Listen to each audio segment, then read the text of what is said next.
Hello everyone.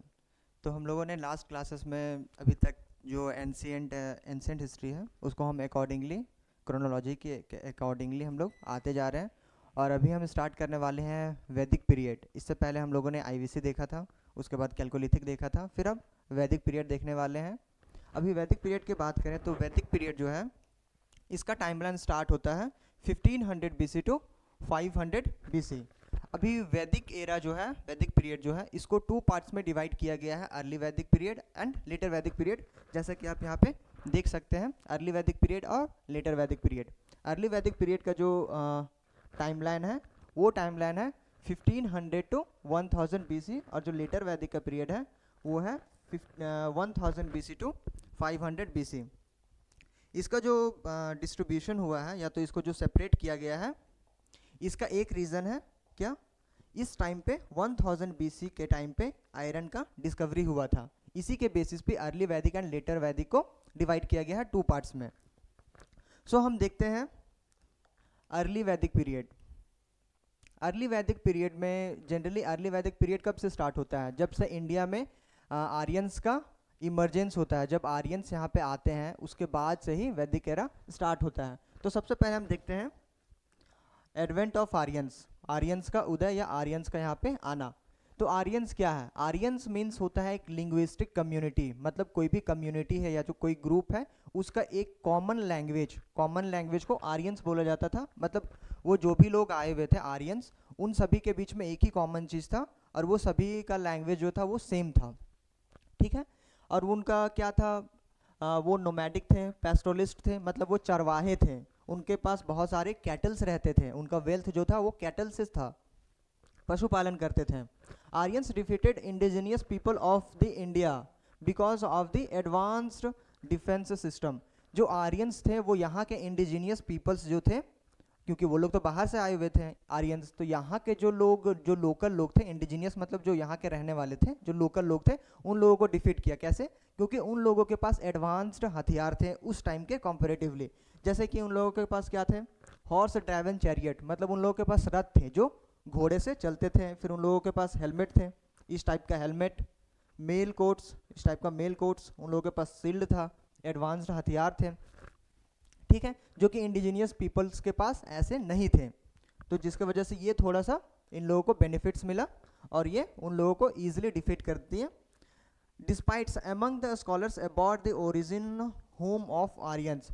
इसके regarding जो Aryans का हिस्टोरियंस के बीच में जनरली ये डिस्प्यूट बना रहता है कि आर्यंस कहाँ से आए हुए थे। कुछ हिस्टोरियंस का कहना है कि वो ईस्टर्न एल्प्स मतलब यूरोप से आए हुए थे। कुछ का कहना है उरल माउंटेन्स, मतलब कि वो लोग कहाँ से आए हुए थे, सेंट्रल एशिया के साइड से आए हुए थे। ठीक है, बट जो मोस्ट कॉमन थियरी है वो यही पाया गया है कि वो सेंट्रल एशिया से आए हुए थे। वो कैसे? वो ऐसे था, बोगाजकोई इंस्क्रिप्शन जो कि सेंट्रल एशिया में मिला था, कब? 1400 बीसी में। उस डिस्क्रिप्शन में क्या बोला गया है, वैदिक गॉड्स के बारे में बताया गया है, जो वैदिक गॉड्स का डिस्क्रिप्शन हमें हमारे वेदास में मिलता है। तो इससे ये हिस्टोरियंस का मानना है या कहना है कि ये कहाँ से आए हुए थे, सेंट्रल एशिया से, क्योंकि ये सेंट्रल एशिया में क्या मिला था, बगसकोई इंस्क्रिप्शन। ठीक है, आगे बढ़ते हैं। Aryans started to compose Vedas in Sanskrit. Aryans ने वेदास को संस्कृत में कंपोज करना स्टार्ट किया, मतलब कि उन लोगों ने वेदास को लिखना स्टार्ट किया। किसमें? कौन से लैंग्वेज में? संस्कृत लैंग्वेज का यूज किया। तो फर्स्ट जो लैंग्वेज की हम बात, फर्स्ट जो वेदास की बात करें तो वो पहला वेदा क्या था, ऋग्वेद था।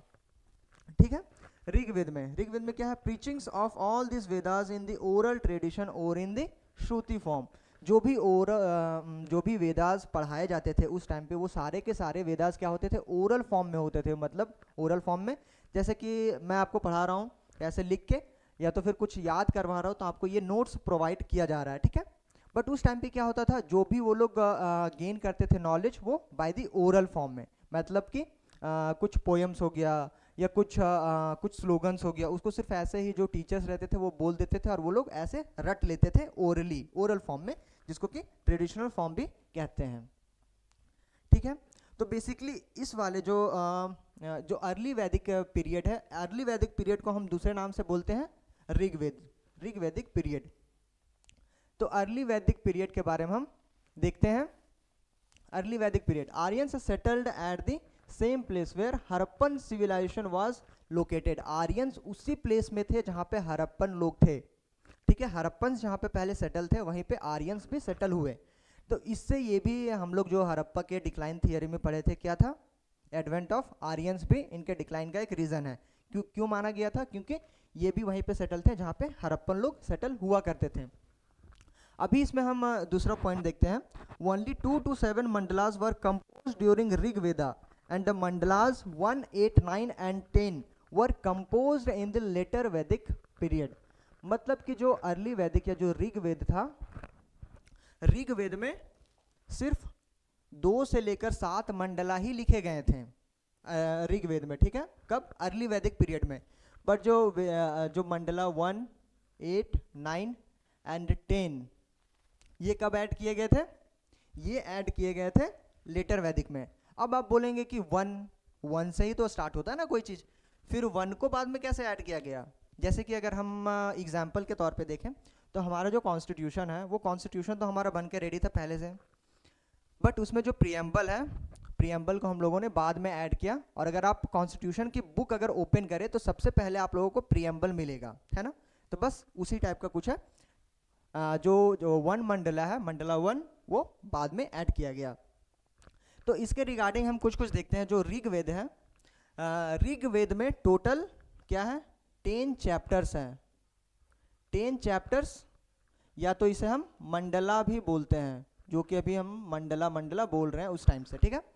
और इसमें 1028 हाइम्स हैं, ठीक है, 128 हाइम्स हैं, ठीक है। जनरली ये जो वेद जो सारे मंडलास हैं वो सारे मंडलास डिफरेंट चीज़ों के बारे में डिस्कस करते हैं, ठीक है। तो इसको हम धीरे धीरे आगे देखते हैं। जैसे कि जो 10th मंडला था, 10th मंडला जो कि बात करता है क्या, पुरुष सूक्ता के बारे में, ठीक है, पुरुष सूक्ता के बारे में बोलता है। जिस पुरुष सूक्ता में क्या किया गया है, वर्ण सिस्टम के बारे में बात किया गया है। वर्ण सिस्टम तो आप लोग जानते ही होंगे, जो कि वर्ण सिस्टम आया था लेटर वैदिक पीरियड में, ठीक है। अभी हम लोग आगे से देखते हैं। In Rigveda description of rivers, Rigveda में क्या है, रिवर्स का भी डिस्क्रिप्शन हमें मिलता है। जैसे कि अभी तो हम लोग सारे के सारे रिवर्स क्या नाम से जानते हैं, इंदस है, झेलम है, रावी है, चेनाब है, ब्यास है, सतलज है, ठीक है। इन नामों से हम जानते हैं कौन से, जो इंदस की जो ये ड्रेनेज सिस्टम है, इसको ये यहाँ से अगर आप देखें तो यहाँ से आप देख सकते हैं ये इंडिया का ये है जम्मू कश्मीर है, ठीक है, जम्मू एंड कश्मीर है, इधर लद्दाख है, ठीक है। ये इधर से इंदस आ रही है। फिर यहाँ से क्या है, झेलम है, जो कि क्या है, इंदस की ट्रिब्यूटरी है। फिर यहाँ से चेनाब है, यहाँ से रावी है, ब्यास है, सतलज है। ब्यास क्या है, सतलज की ये है ट्रिब्यूटरी है। फिर यहाँ से सतलज आके किससे मिल रही है, इंदस से। तो ये है, तो उस टाइम पे इन सभी रिवर्स के क्या क्या नाम थे। अगर हम नाम देखें तो इंदस का नाम क्या था, सिंधु था अर्ली वैदिक पीरियड में। फिर झेलम को वितास्ता बोलते थे, रावी को पारुषिनी बोलते थे, चेनाब को यक्षिनी बोलते थे, ब्यास को विपासा बोलते थे, सतलज को सताधुरी। और जो सरस्वती है, सरस्वती को बहुत ज़्यादा मोस्ट सेक्रेट रिवर के नाम से जाना जाता है। सेक्रेट रिवर मतलब बहुत ही पवित्र रिवर। और इसको उस टाइम पे क्या बोलते थे, नदी तारना। नदी तारना इसको आज के रिवर्स में जो कंसीडर किया जाता है, अभी तो सरस्वती रिवर का कुछ बोला जाता है कि सरस्वती रिवर है ही नहीं, लेकिन अभी मतलब जो कंसीडर किया जाता है वो घाघरा ही अभी का जो रिवर है, जो पहले की सरस्वती रिवर थी। सरस्वती रिवर को इतना सेक्रेट क्यों बोला गया है, ये इतना क्यों माना गया सेक्रेट, इसके पीछे का रीज़न ये है कि जो भी सारे वेदास हमारे थे, जो हमारे 4 वेदास हैं, वो सारे के सारे वेदास कंपोज कहाँ पे किए गए थे, सरस्वती रिवर के बैंक्स पे, मतलब सरस्वती रिवर के किनारे ही सारे के सारे वेदास लिखे गए थे। इस वजह से सरस्वती रिवर को क्या बोला गया है, मोस्ट सेक्रेट रिवर। सो इसके आगे हम देखते हैं early Vedic period headed by राजन्स। उस टाइम का जो पॉलिटिकल सिस्टम था वो कैसा था, वहाँ के लोग किसके अंडर में थे, वहाँ का रूलर कौन था, कैसे रूल करता था। तो वहाँ का जो हेड करता था अर्ली वैदिक पीरियड को, वो उसको क्या बोलते थे, राजन्स, ठीक है। राजन, राजन क्या होता था, एक ट्राइबल कम्युनिटी का हेड होता था, मतलब कोई ग्रुप का जो हेड होता है उसको हम क्या बोलते थे उस टाइम पे, राजन। मतलब एक ग्रुप है, ढेर सारे लोगों का ग्रुप है, ठीक है, उस ग्रुप का कोई लीडर है, एक लीडर है, तो उसको हम लोग क्या बोलते थे, राजन, ठीक है। और राजन क्या करता था, ऑर्गेनाइज करता था बैटल्स, ढेर सारे बैटल्स को क्या करता था, ऑर्गेनाइज करता था, ताकि वो बैटल लड़ सके दूसरों लोगों से, किस लिए, to secure large number of cattles, क्या करने के लिए, कैटल्स को जीतने के लिए, मतलब जानवरों को जीतने के लिए, क्योंकि उन लोगों का वेल्थ क्या था, वो लोग किस पे निर्भर थे, पशुपालन पे, उन लोगों का जो मेन इकोनॉमिक सोर्स था, कमाई का जो जरिया था वो क्या था, कैटल्स था, जानवर था, पशुपालन था, ठीक है। तो इसलिए वो ऑर्गेनाइज करते थे बैटल्स, दूसरों को हरा के ढेर सारे जो कैटल्स है उसको जीत के अपने पास कलेक्ट करते थे, ठीक है। अभी कुछ कुछ इंपॉर्टेंट टर्म्स हैं इसके रिगार्डिंग, अगर इंपॉर्टेंट टर्म्स की बात करें तो ये आप लोगों को थोड़ा रटना होगा, याद करने वाली चीज़ें, टर्म्स है तो याद करने ही होंगे, ऑब्वियस सी बात है। गव्यू, जो ऋग्वेद में कुछ कुछ टर्म्स मेंशन किए गए हैं, उनके अभी के मतलब क्या होते हैं, गव्यू, गव्यू का मतलब क्या होता है, काव, ठीक है। गोपति या गोहित्री, काव, काव को जो मतलब गोहित्री बोला जाता था, मास्टर्स ऑफ काव, ठीक है। जो भी काव का लीडर है या जो उसका ओनर है उसको बोलते थे क्या, गोपति या गोपापत्यन, ठीक है। गविस्थी क्या बोलते थे, सर्च फॉर काव, ठीक है, काव की खोज में। फिर दुहित्री, दुहित्री बोला जाता था मिल्चर ऑफ काव, मिल्चर ऑफ काव मतलब वही जो मतलब दूध को दूहे, गाय से दूध को दूहे, तो वो जनरली कंसिडर किया जाता था डाउटर्स, ठीक है, मतलब बेटियों को कंसिडर किया जाता था कि बेटियां ही क्या करती हैं, मतलब गाय को दूहती है और उससे दूध निकालती है, जिनको दुहित्री बोला जाता था, ठीक है। गोधुमा, गोधुमा एक टाइप का क्रॉप है, ठीक है, उस क्रॉप को क्या बोलते हैं, वीट, वीट को गोधुमा बोलते हैं। गोधुली, मेजरमेंट ऑफ टाइम्स, ठीक है, टाइम को जो मेजरमेंट करते थे, जैसे कि सनसेट एंड डस्क, जो सनसेट का जो टाइम होता था उसको क्या बोलते थे, गोधुली। अघन्य, अघन्य बोलते थे नॉट टू बी किल्ड, मतलब काव को कभी भी मारना नहीं चाहिए, अगर मारा जाएगा तो उसको अघन्य बोला जाता था, अघन्य अपराध करके ऐसा कुछ टर्म, ठीक है। Goghna, very important guest to whom to cow meat is served. ये गोघन्य उसको गोघना उसको बोलते थे जब जैसे कि कोई इंपॉर्टेंट गेस्ट आ गए तो उस टाइम पे काव मीट्स को जो खाते थे उन लोगों को गोघन्य बोला जाता था, ठीक है। नेक्स्ट हम आगे बढ़ते हैं। उस टाइम पे अगर हम इकोनॉमी की बात करें तो जो टैक्सेस का जो सिस्टम था वो कोई भी फॉर्मल टैक्स सिस्टम नहीं किया गया था, कैसे दिया जाएगा, बट वहाँ के जो लोग थे वो वॉलेंटरीली मतलब अपने खुद की मर्जी से क्या करते थे, गिफ्ट देते थे, कैसे, बाघ और बलि में, ठीक है। बाघ और बलि मतलब एक टाइप का मेजरमेंट बोल सकते हैं, मेजरमेंट यूनिट है, जिसके अकॉर्डिंगली वो लोग क्या करते थे, अपने मर्जी के अनुसार से देते थे टैक्सेस। अब यहाँ के पॉलिटिकल असेंबली की बात करें तो वहाँ का जो पॉलिटिकल असेंबली था वो कैसा था, सभा, समिति और विधत, तीन टाइप्स में उस टाइम का जो पॉलिटिकल असेंबली था वो डिवाइडेड था। अब सभा की बात करें तो सभा में क्या होता था, ये मेनली डिसीजन मेकिंग बॉडी था, मतलब यहाँ पे कोई भी चीज़ का डिसीजन हो तो सभा ही लेगी सारे के सारे डिसीजंस। और अगर उसके बारे में बात करें तो वहाँ के सभा के मेंबर्स कौन कौन थे, तो जो भी एल्डर्स थे, जो भी बड़े लोग थे, मतलब बड़े लोग मतलब इन द सेंस एज में बड़े हो, ठीक है। और इस सभा में मेल्स और फीमेल दोनों के दोनों क्या रहते थे, मेंबर्स। बट समिति की बात करें तो समिति में सिर्फ मेल्स ही थे। विधत की बात करें तो विधत में कोई एग्जैक्ट क्लैरिटी नहीं है कि मतलब ये जो असेंबली है विधत की असेंबली वो क्या करती थी, बट इसमें भी क्या मेल एंड फीमेल दोनों ही मिलते हैं, ठीक है। तो सभा की बात करें, सभा में क्या है, मेल फीमेल दोनों है, ये डिसीजन मेकिंग बॉडी है। समिति क्या है, सिर्फ मेल्स हैं। विधत क्या है, विधत में मेल फीमेल दोनों हैं, ठीक है, इस बात को याद रखेंगे, मतलब समिति में ही है जो कि सिर्फ मेल है। अब यहाँ पे एक डिस्क्रिप्शन और हमें मिलता है किसमें, ऋग्वेद में। ऋग्वेद का जो 10th मंडला है, जो 7th मंडला है, 7th मंडला में हमें क्या मिलता है, 10 राजन वॉर के बारे में मिलता है। ये 10 राजन वॉर जनरली क्या था या इसके बारे में क्या है, तो इसके बारे में हम देखते हैं। उस टाइम पे एक भारत क्लैन हुआ करती थी इंडिया में, भारत क्लैन को कौन रूलर थे उसके, सुदास एक रूलर का नाम है जो कि भारत क्लैन से बिलोंग करते थे। एक टाइम पे अब जैसे उनका एक एरिया है, वहाँ पे रूल कर रहे हैं तो उनका एरिया होगा, ऑब्वियस सी बात है। अब एरिया है तो वहाँ पे एक टाइम पे प्रीस्ट को चूज़ करने का बात हो रहा था कि मतलब कौन से प्रीस्ट को अपने असेंबली या तो फिर अपना जो राज दरबार है उसमें रखा जाए, या तो फिर उनसे जो भी हेल्प्स लेना है या गाइड लेना है वो उनसे ले सकें। तो वो अपॉइंटमेंट की बात हो रही थी कि कौन सा प्रीस्ट को ये अपॉइंट किया जाए हमारे राज दरबार में। तो वहाँ पे दो ऐसे ऋषि थे, कौन से? वशिष्ठ ऋषि और विश्वामित्र ऋषि, ठीक है, वशिष्ठ ऋषि और विश्वामित्र ऋषि। तो इन दोनों में सुदास को चूज करना था किन्हीं एक ऋषि को, तो उन्होंने चूज किया किसने? वशिष्ठ ऋषि को। जब इन्होंने वशिष्ठ ऋषि को चूज किया तो उस टाइम पे विश्वामित्र को बहुत ज़्यादा बुरा लगा। बुरा क्या, उनको तो लगा कि ये तो मेरा अपमान हो गया यार, वो हमको चूज नहीं किया, क्यों नहीं किया? तो उन्होंने, विश्वामित्र ने क्या किया, उन्होंने 5 आर्यन किंग्स को और 5 नॉन आर्यन किंग्स को क्या किया, उनके अगेंस्ट लड़ने के लिए प्रोत्साहित किया, उनको उनके अगेंस्ट खड़ा किया कि वो सुदास से बैटल लड़ सकें, ठीक है।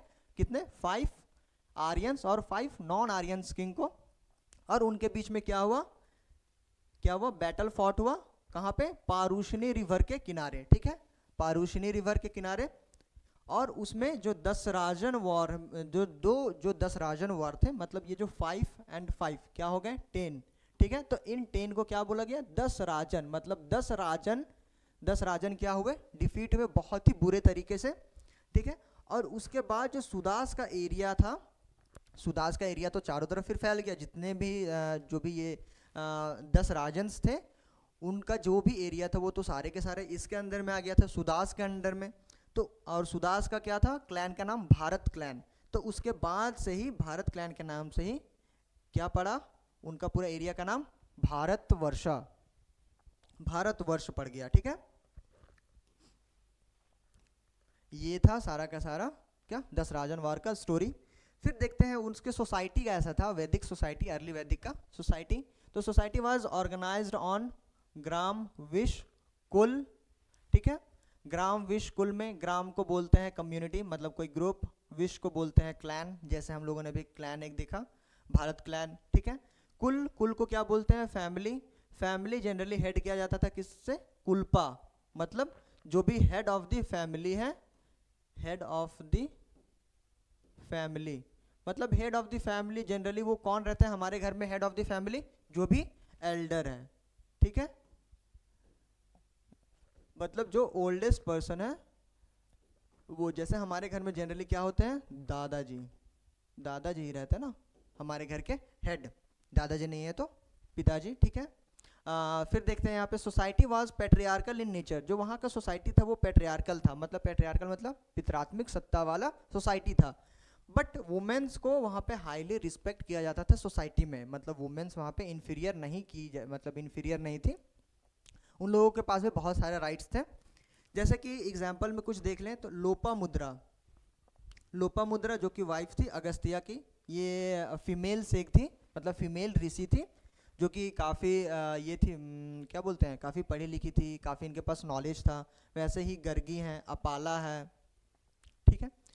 फिर यहाँ पे बात करें तो उस टाइम तक कोई भी चाइल्ड मैरिज का एविडेंसेस हमें नहीं मिला है।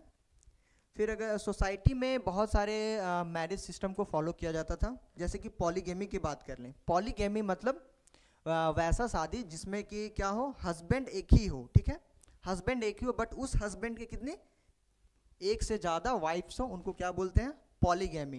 पॉलीगेमी का सिस्टम था, ठीक है।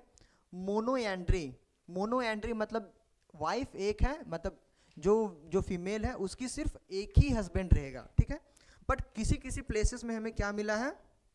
पॉलीएंड्री भी मिला है। पॉलीएंड्री मतलब एक फीमेल की एक से ज़्यादा हस्बैंड्स। जैसे कि एग्जांपल में हम द्रौपदी को देख सकते हैं। द्रौपदी, महाभारत की द्रौपदी, जिसके 5 पांडव, पांचों के पांचों क्या थे? उनके हस्बैंड थे। इस टाइप का कुछ है। और फिर इसमें हम देख सकते हैं कि उस टाइम पे जो क्या था, उस टाइम पे कुछ और भी जो मैरिजेस थे, जैसे कि गंधर्व विवाह था। फिर इस टाइप का गंधर्व विवाह, जैसे कि हम लोग देखते हैं उसको, गंधर्व विवाह को एज अ लव मैरिज हम आगे शायद देखेंगे भी, ठीक है। Women were allotted to choose their spouse under the Gandharva vivah, यहीं पे देख ले रहे हैं। मतलब कि वहाँ के उस टाइम की जो फीमेल्स थी वो सारी की सारी फीमेल अपने अकॉर्डिंग से अपने पार्टनर्स को चूज कर सकती थी, मतलब कि जनरली लव मैरिज हो सकता था उस टाइम पे। विडो मैरिजेस भी हो सकते थे। विडो मैरिजेस जब होते थे उनको क्या बोलते थे, नियोग विवाह। नियोग विवाह, इसके कुछ कंडीशंस थे। कंडीशन मतलब जैसे कि जो एक वाइफ है, ठीक है, वाइफ है, उसका हस्बैंड है, इसका हस्बैंड क्या हुआ, मर गया है। अब इस हस्बैंड का कोई ब्रदर होगा, कोई छोटा भाई होगा, ठीक है, इसका ब्रदर होगा, तो इस ब्रदर से ये शादी कर सकती है, ठीक है, छोटे भाई से ही शादी कर सकती है, तभी विडो रीमैरिज होगा। अगर इसका अगर कोई भाई नहीं है तो ये वुमेन क्या रहेगी, विडो ही रहेगी, ठीक है। और दूसरा केस ये है, अगर इस लेडी का पहले हस्बैंड से कोई भी क्या है, सन नहीं है, कोई भी बेटा नहीं है, तो बेटी रहेगी, फिर भी कर सकता है छोटे भाई से। और अगर बेटा नहीं रहेगा तो, बेटा है तो फिर नहीं कर सकता है, ठीक है। ये दो केस दिए गए हैं, दो कंडीशंस। उस टाइम पे स्लेवरी इंस्टीट्यूशंस भी थे, जैसे दास हम उनको बोलते हैं जो डिफीटेड आर्यंस थे, मतलब वैसे आर्यंस जो हार चुके थे किसी लड़ाई में। और दस्यु उसे बोलते हैं डिफीटेड नॉन आर्यंस जो कि हारे हुए नॉन आर्यंस। फिर दस्यु हत्या का मेंशन किया गया है किसमें, ऋग्वेदा में, मतलब मास किलिंग ऑफ दस्यु, मतलब नॉन आर्यंस का मास किलिंग, मतलब बड़े पैमाने में नॉन आर्यंस को मारना, उनको किल करना। फिर हम यहाँ देखते हैं रिलीजियस प्रैक्टिसेस उस टाइम के कैसे थे। तो ये लोग जनरली नेचर के वर्शिप करते थे, नेचर को एज अ गॉड मानते थे। पहला जो कुछ ही प्रोमिनेंट गॉड्स हैं, मतलब बहुत ज़्यादा फेमस गॉड्स, जैसे इंद्र को क्या बोला जाता था, गॉड ऑफ रेन या थंडर। इनको मेंशन किया गया कितने, 250 टाइम्स ऋग्वेद में, 250 टाइम्स, मोर देन 250 टाइम्स, मतलब 250 बार से ज़्यादा ऋग्वेद में इंद्र का मेंशन है। अग्नि की बात करें तो इनको क्या बोलते हैं, गॉड ऑफ फायर, ये कितना है, 200 से ज़्यादा बार मेंशन है ऋग्वेद में। वरुण की बात करें तो इनको बोलते हैं गॉड ऑफ वाटर, ये कितना है, 150 से ज़्यादा बार मेंशन है। फिर मित्र क्या है, गॉड ऑफ एयर, अगर इनकी बात करें तो ये लेस देन 100 टाइम्स मेंशन है, ठीक है। कुछ फीमेल डेटीज भी थी, डेटीज मतलब कुछ देवियाँ, कुछ फीमेल देवी भी थी जिनका पूजा करते थे। जैसे कि पहली थी अदिति, जिनको क्या बोलते हैं, मदर ऑफ सन, जो सन की माता थी उनको अदिति बोलते हैं। उषा, गॉडेस ऑफ मॉर्निंग, सुबह की देवी उषा को। और सावित्री किसे बोलते हैं, God of day time, goddess of day time, मतलब दिन की देवी।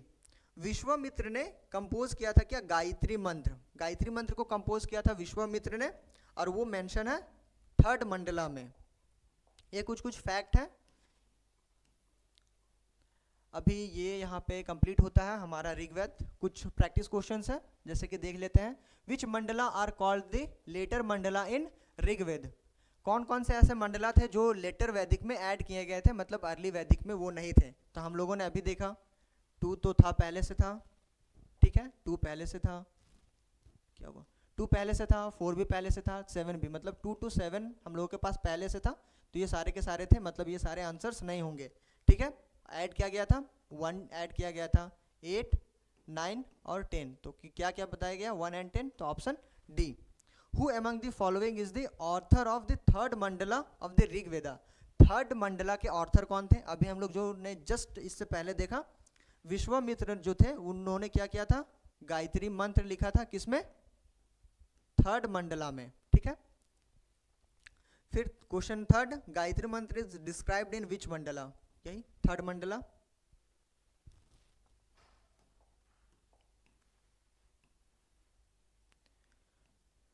क्वेश्चन नंबर 4 की बात करें तो Shudras were first mentioned in which of the following Vedas, Shudra का मेंशन किसमें है, तो वो किसमें है, ऋग्वेदा के किसमें, 10th मंडला में है, ठीक है।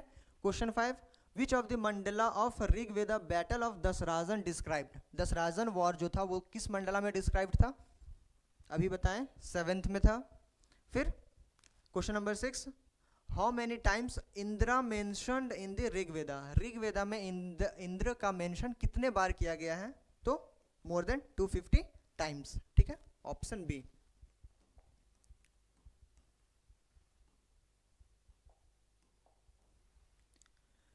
सो आज की क्लासेस हमारा यहीं तक है। Early Vedic period. सो हम लोग नेक्स्ट क्लासेस में देखेंगे लेटर वैदिक पीरियड में क्या है कैसे है, ठीक है। So thank you, have a nice day.